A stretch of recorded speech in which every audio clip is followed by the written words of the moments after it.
So here's an honest question. What happens when actors get so powerful that they stop listening to directors, writers, and even common sense? Well, you get some of the most gloriously humiliating flops that have ever been put on screen. Will Smith, a father's career-killing gift to his son. Will Smith was on top of the world in the 2000s. And at the time, he was the king of summer blockbusters. Independence Day, Men in Black, Bad Boys, I Am Legend. Basically, everything he touched seemed to turn to gold. But fame can be fickle, and Smith was about to learn this lesson the hard way. After years of hits, Smith looked at his 14-year-old son, Jaden, and you know what he saw? He saw the next generation of the Smith Empire. This was not just a dad wanting to help his kid.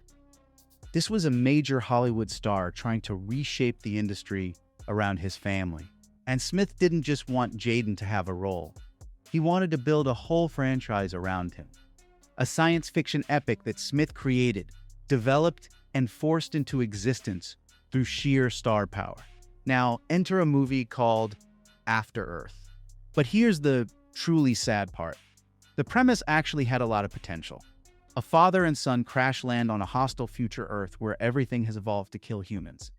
It could have been a thrilling survival story, but Smith's vision was laser-focused on one thing, and one thing only: making Jaden a movie star. Studio bosses who might have questioned spending $130 million on a movie centered around a teenager with, let's say, a very limited box office track record, didn't say anything. And why would they? This was backed by Will Smith. I mean, his name alone was worth $100 million in international ticket sales, right? But audiences saw through the nepotism straight away. And unfortunately, Jaden lacked the charm that made his father famous. And the script, which was only built to turn Jaden into a megastar, felt fake. So what should have been an emotional father and son story ended up feeling like a vanity project. And the numbers? They were absolutely brutal. After Earth made $243 million worldwide on a $130 million budget, which sounds like a profit, but after marketing and theater cuts, the movie actually lost tens of millions of dollars. But more damaging than the money was the poor reception. For instance, it only managed to get a 4.8 score on IMDb. And it's very, very hard to find anything but negative reviews about this movie online. Will Smith, who had built his career on connecting with audiences, had surprisingly misread what they wanted. Years later, Smith called After Earth the most painful failure of his career, because he had led his son into the disaster, and the criticism was ruthless. Also, Jaden's future as an A-list blockbuster leading actor, well, it ended before it even started. Nicolas Cage, the Oscar winner, who became famous for screaming about bees. Now, once upon a time, Nicolas Cage had shown he could do anything. From action heroes to dramatic roles, he had range. He had even won an Academy Award for leaving Las Vegas. So when Cage signed on to remake The Wicker Man, expectations were high. The 1973 original was a cult classic. With Cage's talent and acting range, the remake seemed set to bring the story to a new audience, right? But Cage had his own vision. He demanded script changes, pushing the horror into extreme and bizarre directions. He believed that over-the-top performances were the key to making horror films memorable, and he was determined to create something that audiences would never forget. And that's exactly what happened, but not in the way that he wanted. The first problem was that Cage's vision of memorable didn't align with what makes horror effective. His performance became so wild and uncontrolled that it undermined the film's attempts to create genuine scares. Instead of building tension and dread, his scenes became unintentionally hilarious. The moment that sealed the film's fate came when Cage's character was being tortured by bees. His screaming animated reaction was so over the top that it immediately became an internet meme. I mean, let's face it, at this point, that scene is more popular than the entire movie. And audiences weren't impressed either. So the remake earned just $38.8 million worldwide on a $40 million budget. And it only managed to get a 3.8 out of 10 score on IMDb. Cage's performance was mocked across the internet, and the Oscar winner is now forever known for screaming about bees.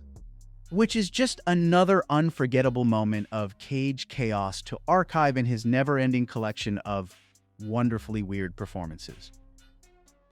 The time when Eddie Murphy made a movie about the moon, and it flopped on Earth. Eddie Murphy in the 1980s and 90s was comedy gold.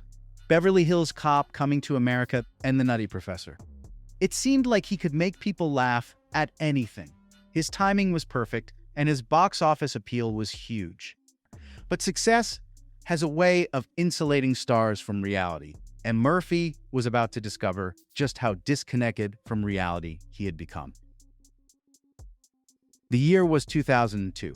Murphy was riding high when he pitched The Adventures of Pluto Nash, a sci-fi comedy about a nightclub owner on the moon in the year 2087. Executives should have asked a lot more questions. The idea was strange, the setting was very expensive to bring to life, and the mix of genres was awkward. But this was Eddie Murphy, and his movies always made money, right? So the movie was greenlit. And then what followed was unchecked creative control.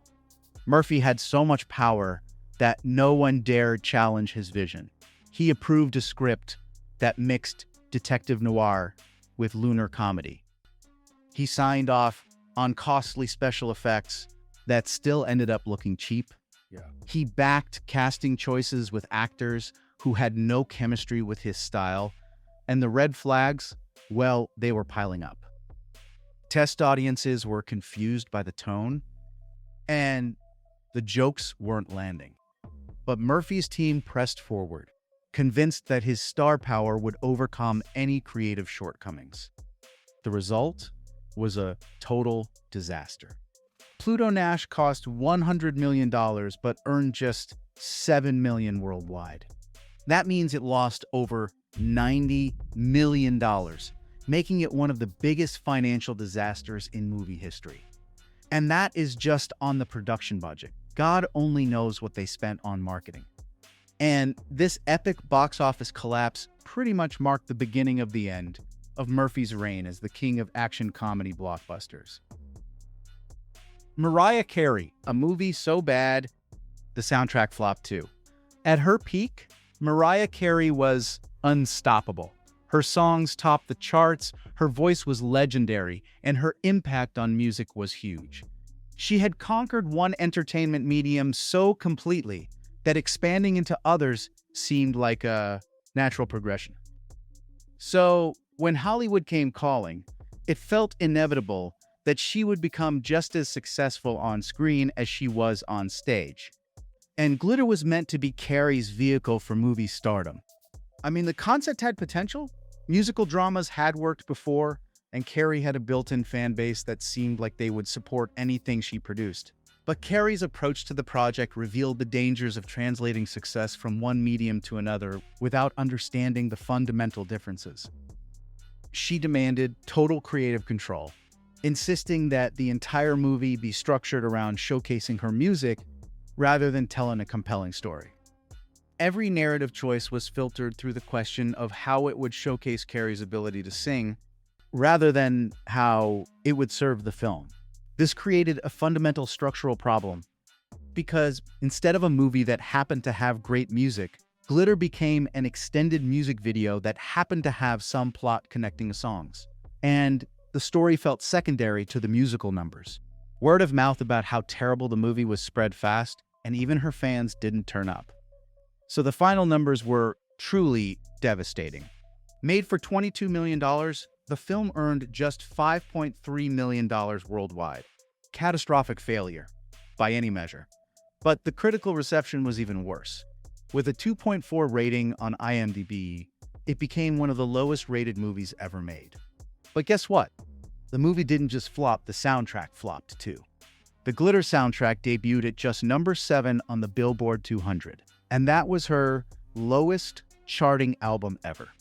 The failure of Glitter effectively ended Carey's acting career before it could truly begin, and it demonstrated that success in one area of entertainment does not automatically translate to another, no matter how talented or popular the performer might be.